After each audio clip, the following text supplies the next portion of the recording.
এবারে বাণিজ্য সংবাদ।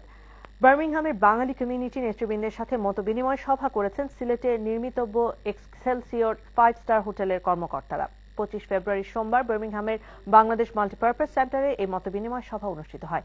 এক্সেলসিওর 5 স্টার হোটেলের কর্মকর্তারা প্রকল্পের বিস্তারিত অবহিত করে বলেন, এটি অত্যাধুনিক 5 স্টার হোটেলের যে সকল সুযোগ সুবিধা রাখা প্রয়োজন তার সবকিছুই এক্সেলসিওর 5 স্টার হোটেলে থাকবে। পাশাপাশি মহিলাদের জন্য আলাদা শপিং ফ্লোর ও লেজার এবং প্রবাসীদের জন্য থাকবে নানা বিশেষ সুবিধা।